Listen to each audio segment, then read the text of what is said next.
really hope this event inspires you to consider studying or working abroad as a valuable opportunity for personal, academic and career growth. Over the next 1 hour and 15 minutes or so, we will explore the theme of international experience from 3 perspectives. So in session 1, we'll be introduced to the idea of studying and working abroad. What's it all about? What are the advantages, the career benefits? How do we get started when trying to plan to study or work abroad? In session 2, we'll gain some insights from employers. Why do they think having international experience is a good thing? How can you use your international experience in job applications or interviews? We'll hear the answers in session 2. And finally, in session 3, we'll hear from our students that have spent some time studying or working abroad. So why did they do it? What did they learn? What advice would they give? So be sure to stay tuned for session 3 to find out more. So our EU-CONEXUS Go Global event is brought to you by the Career Network Work Package. And my name is Rebecca, and I'm the Senior Project Officer for the EU-CONEXUS Career Network. My wonderful colleagues and I focus on 4 main areas: the development of job and internship career services through our online careers platform, Job Teaser, holding events for students like this one today, supporting staff members in EU-CONEXUS in career development, where we exchange ideas and best practice to provide the best supports possible to EU-CONEXUS students. And finally, planning and developing an EU-CONEXUS alumni network. Today's event is being recorded, and the information from today, presentations and support material, etc., will all be made available on our online careers platform known as Job Teaser. So do you need to write a CV but you don't know where to start? Do you have an interview coming up but you're not really sure how to show your key skills? Well, we've lots of videos and templates that can help you with those career-related challenges and more. Do you need to find an internship as part of your undergraduate degree? After today, do you want to gain some work experience abroad? Well, then search the company's database on Job Teaser and check out the hundreds of companies and organisations that are looking for graduates and interns. You can sign up to Job Teaser today using the QR code, and I'll pop the link in the chat shortly as well. Whether you're an undergraduate or postgraduate, as a student of EU-CONEXUS, you have access to a number of opportunities to gain experience abroad, whether that's for just a short trip or for a longer period of time. Some of the opportunities are listed here, and there are many more on the website. Again, I will put some details in the chat shortly. So for example, the Joint Undergraduate Programme, they're minor courses where students can select a module as an extra, or you can embed it into your timetable with the support of your course leader. And with this opportunity, students usually get the option to undertake a fully paid trip to the university that are offering the course. So you could do a module on entrepreneurship and travel to La Rochelle for a week, all fully funded. Again, for more information about our mobility opportunities with EU-CONEXUS, please visit our website, and I'll post some links in the chat shortly. I really hope that you enjoyed today's event. A big thank you to my colleagues in the Career Network and the wider EU-CONEXUS team for their help with the planning and the promotion of the event. A big thank you to Neil Wiley today too from SETU for his support. And I'll now hand over to my colleague Indra, who will be moderating their first session and will introduce our 2 speakers. Thank you, Rebecca. So I'm Indra, I'm from Klaipėda University, and I am delighted to introduce Shini Day, which will share experience how to maximize your career potential, and she will share their tips how to do it. So Shini, we're all ears. Thank you very much. Thank you, Rebecca, and thank you, Indra. It's a pleasure to be here this morning, and on such a lovely sunny day here in Ireland, as we were saying for once. So just to mention, my name is Sinead Day, and I'm the International Affairs Manager at SETU, the Waterford campus. It's one of the 2 main campuses of Southeast Technological University, and we're here in the southeast of Ireland, close to the coastline. I've been working at the international office in Waterford since 2002, so that's about 22 years. And during all of that time of my work, one of the primary focuses of our office has been to encourage student mobility through study abroad and traineeship, and that would be within Europe and then outside of Europe. But our primary focus has always been within Europe, as it's in receipt of and supported by the the Commission's programme, the Erasmus Mobility, which allows for funding. Whereas once you go beyond Europe, traditionally there was no funding available, albeit in very recent times, some very limited funding has been made available through Erasmus. But regardless of the scheme or no scheme, we have had significant experience in our office of working with students who go abroad to study, working with schools, academic departments and course development to try, where possible, integrate a study abroad piece into a programme because of its a great range of benefits. It's hugely beneficial. So about half of my office's staff is assigned to this area, which will show you the importance of it and how we value it. And just one last piece, I myself am a graduate of Dublin City University, where I took the BA Languages and Marketing programme many years ago. It was one of the pioneering programmes in Ireland that incorporated a year study abroad. And I spent a year studying abroad in Lyon, France, and to this day, I can say I've the most strong memories of that particular experience when I was 19 years of age, and it helped me immensely throughout my career. And really, based on actual experience, I also give this presentation. So I'll just briefly run through some of the slides, and I'm very happy to share the presentation later so that people can dwell on it a little bit more. You know, some points will resonate with others more than others, and so on.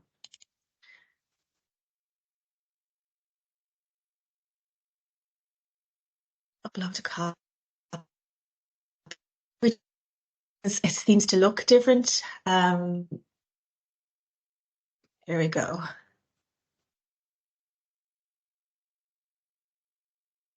So I've broken my presentation into 3 parts. Apologies. Okay, that's who I am. Sinead Day, Office for International Relations, Waterford Campus of SETU, and that's my email. I've broken the presentation. Oh, I need to... How do I... Can you just see lots of slides there? No, we can see your slide, Sinead. It looks good. Oh, it looks good. I can see all of the slides. All right, perfect. So you just see one slide at the moment? Yeah, Brilliant. number 3 looks good. Okay, brilliant.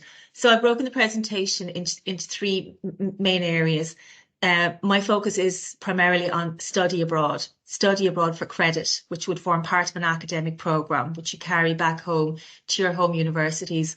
So why would you do it? How typically would it be done? And I'll concentrate on Europe, and then some advice based on the years of working with mobility students and staff in this area. Okay, so Rebecca, I know we had a brief discussion prior to the presentation. I was sort of asking who is the audience and what is their interest area and so on, and where is everyone coming from. And I've decided, and I contemplated the topic, and I felt that us being part of the European Union, I have to really talk about the Erasmus Plus Mobility Programme, which is the overarching programme there to support and promote mobility at 3rd level, and everything then falls into this. And you might say, is there mobility outside of the Erasmus Plus? There can be, but it wouldn't be considered best practice because the Commission sets down structures, learning agreements. It requires universities to be involved in vetting other partner universities as destinations for the studies to go abroad. It requires students to be insured, and it also provides funding and mobility funding to students and to staff, to scope, to monitor, and so on. So there would be no reason for any European university not to engage with this programme, because the funding is there for all students who wish and all institutions who wish to take part in it. It's not restrictive. Once you're outside of the European Union, there is a limit, there is a cap, and that's when you move into non-EU sort of the exchange area where tuition fees are waived. But even there, we try and emulate the structures of the Erasmus plus mobility programme. So all of the universities within EU-CONEXUS should be and would be part of this programme for their overall student mobility. And it's considered a flagship education and training programme. Quite recently, we had Japanese visitors come to visit us who wanted to study this mobility programme at the EU, how it's set up and so on, because it's not only is it's not that innovative, it's been around for several decades now, but there's nothing quite like it anywhere else in the world. So because the presentation is to give you insights into study abroad, how it would work typically, I'm going to go through, this best practice. And there may be specific funding streams within EU-CONEXUS for short-term mobilities, but again, the principles should be the same and the advice would be the same in terms of tips and in terms of how to succeed and maximise the experience, and the benefits would be similar. So just to give you an overview of Erasmus Mobility, it's where a student can study for a period of between 3 to 12 months at another university or higher education institute in another participating country within the EU, and a little broader than that now. Traineeships, which I won't focus on because there is going to be another session on work and employment, they are also funded through Erasmus Plus, and they can be for a physical period of 2 to 12 months. And yes, it was post-COVID. Post-COVID, the Commission introduced the option of blended mobility, recognising the potential restrictions of a mobility programme being only physical.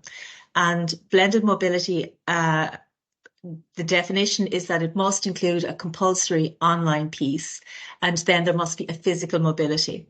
So COVID, as I say, every cloud has a silver lining. It brought around a lot of innovation, and for the first time in many years, the Erasmus Plus mobility programme had to innovate as a result of COVID, but it actually moved everything on a lot and benefited the mobility programme in many other ways, because as you can well imagine, not every student wishes to up and leave and move abroad for a semester or a year. It's quite a big thing to do. And we have been finding that there are restraints to students in regard to they may have part-time jobs, family issues, maybe renting an apartment or student accommodation, may not be able to go abroad. And the shorter stay or stint abroad suits many students. So to take part in a mobility programme, you must be enrolled. One of the conditions is that you must be enrolled in a formal programme of study in your own university, leading to a degree, leading to an award. And you must be approved by your academic area to take that mobility period in the other university in place of what you would have studied had you not left your home university. So what countries are involved? All of them, the member states of the European Union, they're listed there. Also members of the EFTA, European Free Trade Association, and the EEA, Norway, Iceland and Liechtenstein. Also acceding countries, including Turkey, which is quite popular as an inward for incoming students to Ireland, that is. And unfortunately, the UK, which was a very popular destination, at least for Irish students, is no longer part of the Erasmus Mobility Programme. So just to sort of branch out, it's been replaced by the touring programme since, but it's more limited, and nothing quite surpasses the setup and the funding available through Erasmus Mobility. So when academics or students speak to us about going to the UK, we have to refer them to that particular programme, or they just don't go at all. So it just goes to show you the importance of there being a framework and an impetus to promote mobility. Otherwise, it's less likely to happen, which is why non-EU exchange happens at a much lower level. So the benefits of international experience, which I'm sure Rebecca will touch on, and our other speaker this morning, it has so many benefits, and I think I've listed the first one there as it being an important success factor for your career. When I went on Erasmus, I graduated in the late 80s, early 90s. There was very limited career opportunity in Ireland, which is why the university I went to, and indeed, I believe many of the technological universities developed programs with study abroad components, because all else being equal, when you go for a job, it demonstrates quite a lot about an individual, that they've left their comfort zone and they've sought an international experience. Many of the benefits I list here, I've carried out research over the years and attended seminars, and employers, students, colleges, everyone would point to the same set of benefits, in that you personally will grow, you will develop in ways you couldn't possibly have had you not underwent the experience, because every travel, every trip just opens your eyes so much to a whole new country, culture, ways of doing things, mindsets, languages. You have to innovate, you have to problem solve, you have to figure things out. You have to become more independent. You have to make new friends if you want to get on. There's nothing quite like it. It's a unique experience. And they say travel changes you. Yes, it does. You come back to your own country then thinking, and you look at everything through a different lens. And it just broadens your perspectives in a way that not traveling couldn't possibly. And it's not the same looking at the web, even virtual mobility, it's just not as good. It's better to go physically. Employers say that it helps professional development, in that you gain new skills, you make contacts, you network. You should learn a language, even if you're not taking one formally in college. Even if you're taking a program through English, you'll at least be gaining knowledge of colloquial, living and operating in a foreign environment. You're going to have to learn some element of the language. It broadens your mindset, as I mentioned, and we're now in a global workplace. You'll make friends from all around the world, and it will bust so many myths. So when you're listening to the news in the evening and, statements being made about other countries, you can just WhatsApp your friends from around the world and they'll tell you exactly how it is on the ground. So it allows you fact check. It teaches you to always look at issues from the other side, from the perspective of the people in the country on the ground. And again, without overstating this point, if we weren't back in the late 80s, early 90s in an international workplace, well, we certainly are now. I'm sorry, Sinead, pardon for interrupting, but we are running out of time. Out of time. Okay, perfect. I'll just try and wrap up in a few moments. Have I 3-4 minutes, maybe? 3-4 minutes? Yeah.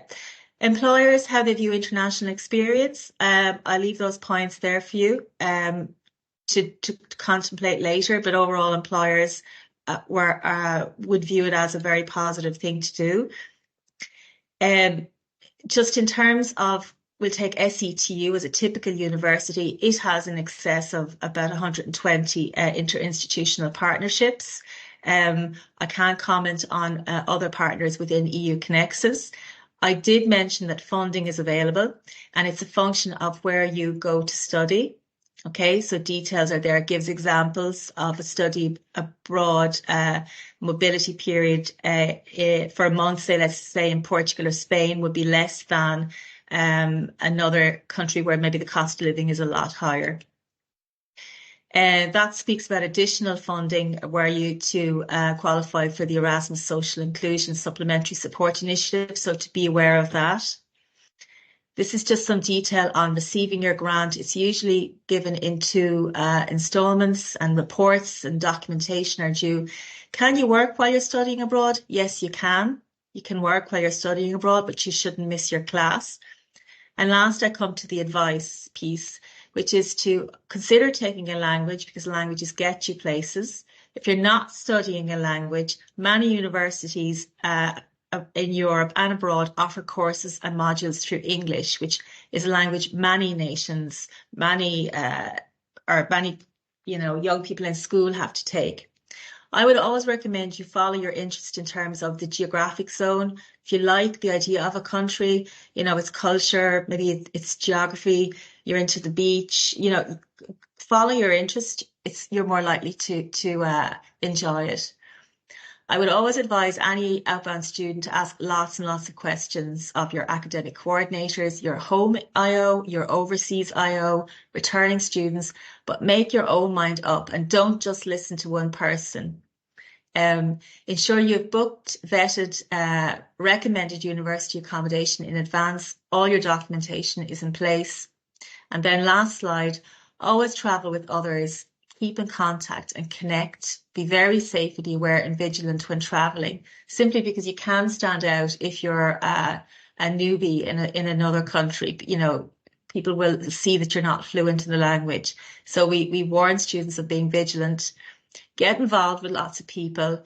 You must be insured. You must have health insurance and travel insurance. And for many, it's the psychic distance or the psychic challenge. So I would say that for any outbound student, travel and time might seem to go very slow at the beginning, but it speeds up as you get to know your environment, you make friends. And if the thoughts of going abroad for a full year or a semester seem too daunting, try a week, try something a lot shorter or even a weekend. And that advice would apply across the board for short semester year or longer stays abroad. So that's sort of a very quick overview of study mobility, and I hope that was of help. Thank you, Sinead. We have time for one short question if anybody has. As I say, I'll circulate the slides because there's more detail in each one, which goes through exactly how mobility typically works under Erasmus. Yes, thank you. Or if the students will be interested, they can contact their university Erasmus coordinator. Absolutely, that's where you go in the first instance. This has been developed over years and in coordination with other EU international offices. So I think you'll find the same type of presentation will be given everywhere you go. Okay, we have one question in the chat box. Hope is asking, I do psychology, and we were told that we would have to do the entire year. Yeah, you might well have been, and I couldn't advise on that. It could well be your program design. So you would need to go to your academic coordinator, Erasmus coordinator, or program coordinator within your department school, and they will set out the rules as to what you can and can't do. Once that's signed off, then the international office in a university will kick in and will set the mobility up and all the paperwork and the grant and so on. I'm sorry, I can't advise on the specifics of that. Okay. Great. Okay, so thank you, Sinead. Since we are running out of time, thank you for your presentation and the tips. Now I wish to introduce Antoinette Jordan, a EU Career Student Ambassador from Southeast Technological University from Ireland.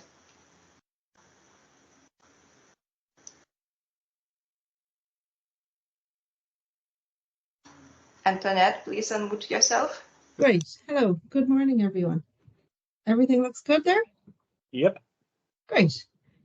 So thank you, Indre and Rebecca and Sinead.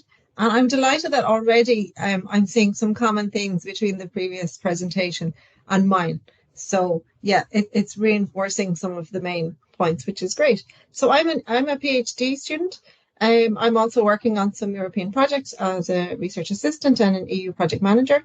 But I took on the role, the voluntary role as EU Career Student Ambassador to promote the opportunities available to students and graduates in our universities in working in EU institutions and agencies, not just in Brussels, but we'll get to that. We're part of a network of over 200 ambassadors around Europe, also in Frederick University, and maybe some of the other universities as well. So we are available to do presentations to your class, to different groups, one-to-one sessions as well. Whatever you're interested in, if you hear anything today that you're interested in, we can, go into further detail. And even if you don't have a student ambassador at your university, I'm happy to meet people and, to point you in the right direction and to show you what resources are available. So today I'm just going to talk about 3 things: the career benefits of working abroad, how to plan your time abroad, how to plan your period of working abroad if that's what you're interested in, and then some of the resources that are available. So I saw a report was launched yesterday, and it said 10 million people in the EU are on the move, have moved to a different EU country. So you're not alone. There's a lot of people moving around, living in different countries, working in different countries. And obviously we understand not everybody here is an EU citizen or would have an EU passport, but we're all living and working in the EU. So I will go to my first slide of the career benefits of working abroad.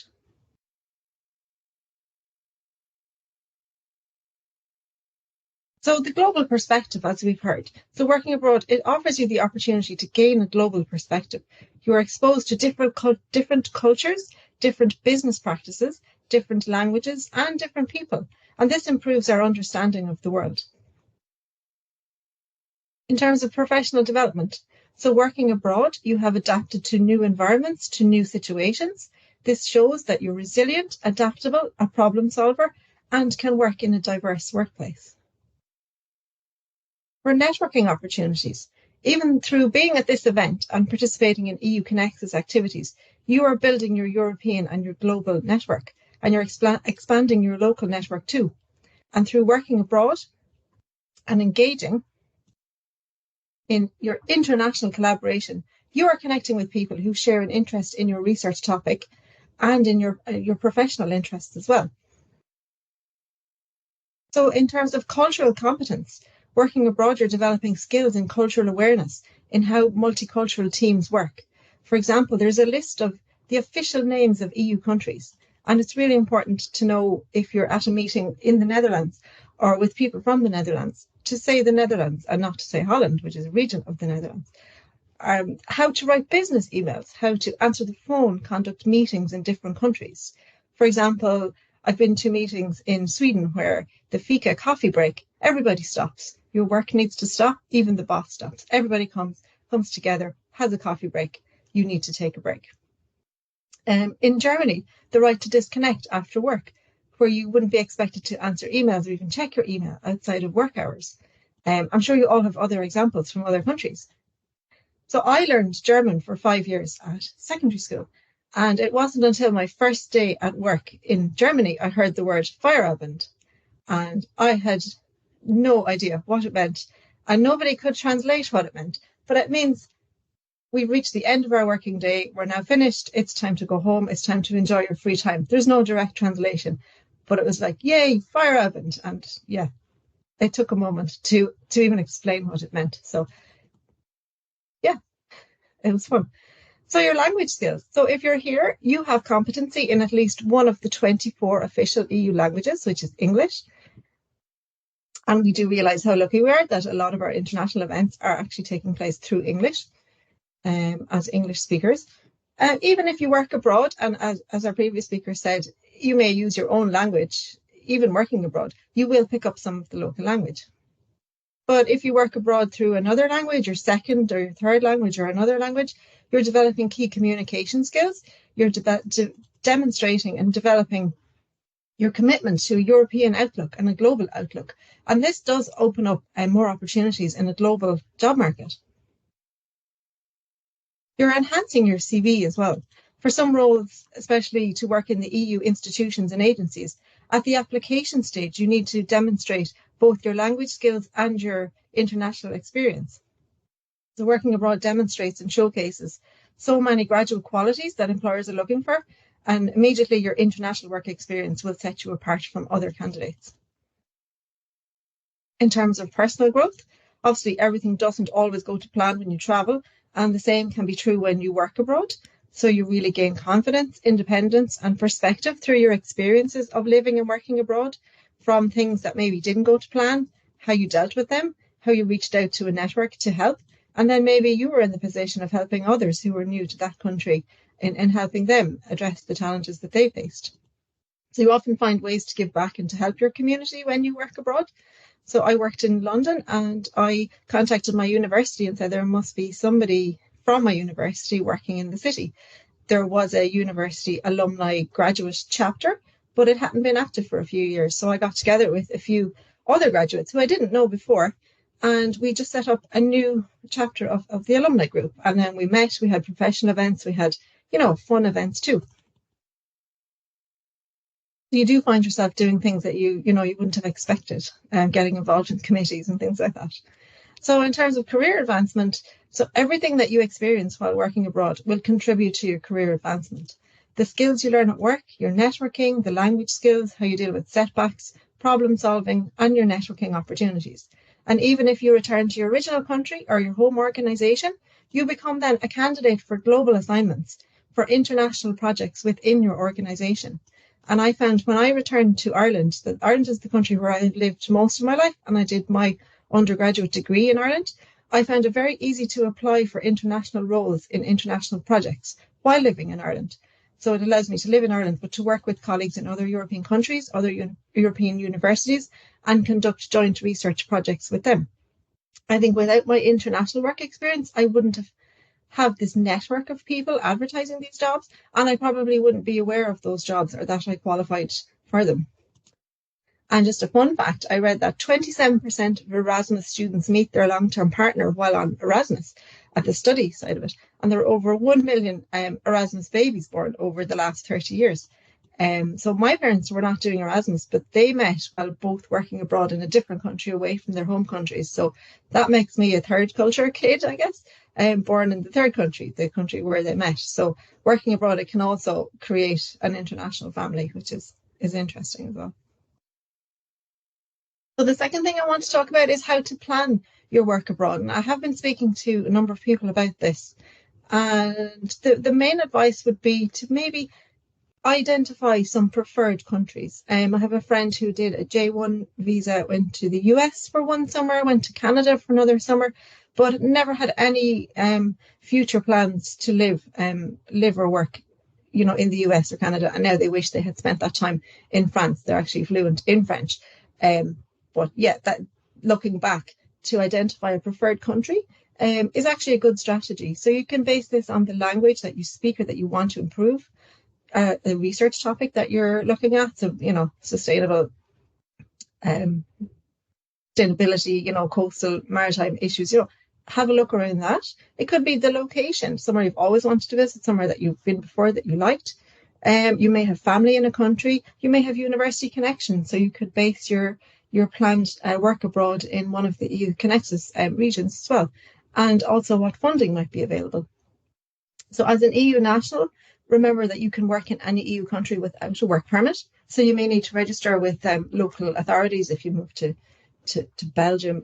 In Ireland, you don't. You can just move to Ireland as long as you register with the tax authorities. You don't need a work permit. You can just start work. So it's worthy of consideration. So as an undergraduate, how to plan? I think possibly in the summer break, as a work placement, or as the year abroad Erasmus, as we've heard.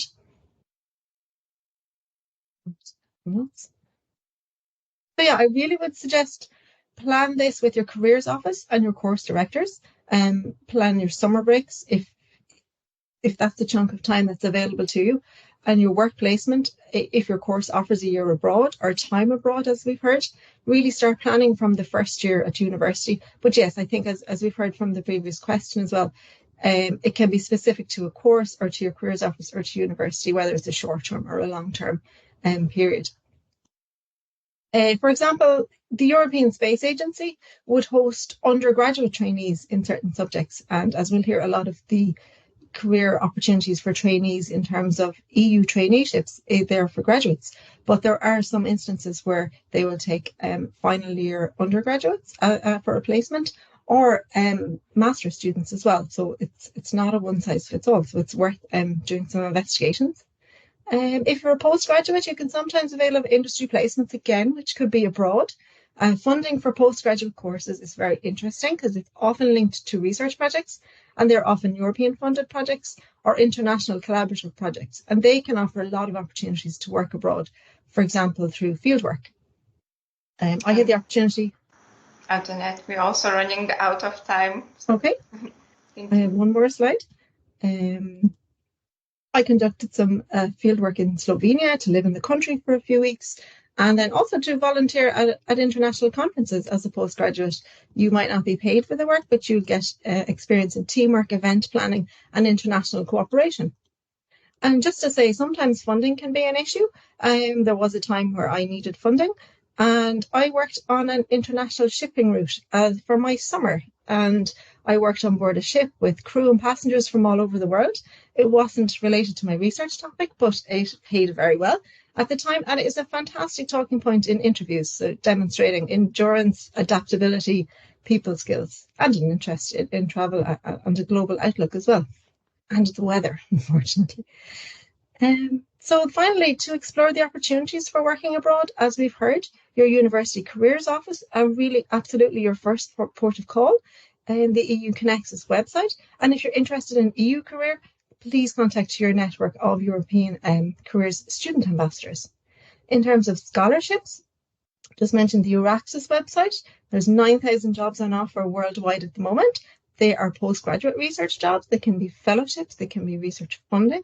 Have a look there. You can search by country. You can search by research topic. It's very interesting just to give you an awareness of the type of jobs that are available. And it's a European network to promote mobility in terms of research. So EU Careers Internships is my last point.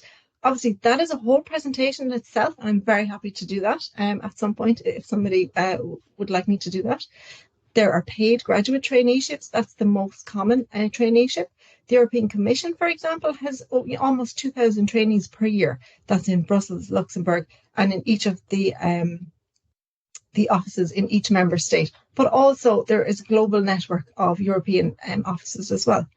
There are all traineeships. There are contracts, permanent contracts, temporary contracts, lots of different opportunities for EU work. And so you're working in EU careers. What you do, influences 450 million people, promoting EU values of peace, freedom, democracy, equality, and human rights. It's a multicultural, multilingual working environment. So really interesting place to work. And also then if you're looking for exchange programs, you have the J1 exchange visitor program to the US. So I think that's a very quick overview of the career benefits, looking at how to plan your time abroad and then some of the resources available. So thank you very much. Thank you, Antoinette. Maybe anybody has some questions. Thank you for sharing this valuable information. I think we have a question from Denise. Is there a summer jobs board that C2 students can go to find summer jobs abroad? Summer jobs board. I'm not aware of it, but it's a fantastic idea. Yes, Angela. Angela may have more insight. Yeah, thanks, Annette, for an excellent presentation. Denise, there isn't a specific one, but if you check into our My Career on the Careers website, any positions that come in, whether they're summer or full-time, will be uploaded there. But I'm not aware of any specific one in any of the colleges running it. A lot of employers do offer summer internships as well, but they'll all be posted on My Career. So hopefully that helps, Denise. Thank you, Angela. Do we have more questions? Well, thank you, Antoinette, for sharing your valuable experience, and sorry, Rebecca, for running out of time. Not at all. It was absolutely worth it. I hate to interrupt both Sinead and Antoinette, but it was fantastic. Indeed. I've learnt loads. And I'd say if we had more time, I would imagine that the ladies have some funny stories as well. I love the Fairbend, I can't pronounce it, but I really love that idea. So now we move on to session 2, and we thought it would be interesting to get an insight from employers about the importance and value of international experience. So we asked some companies a series of questions about international experience, and we put together their responses for you. So let's take a look and see what they had to say.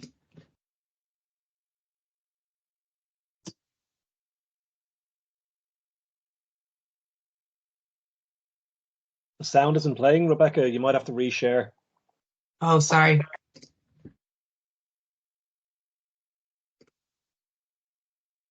We go again.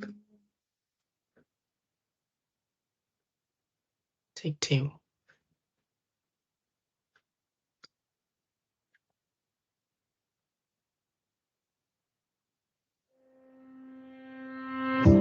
Perfect.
Fantastic.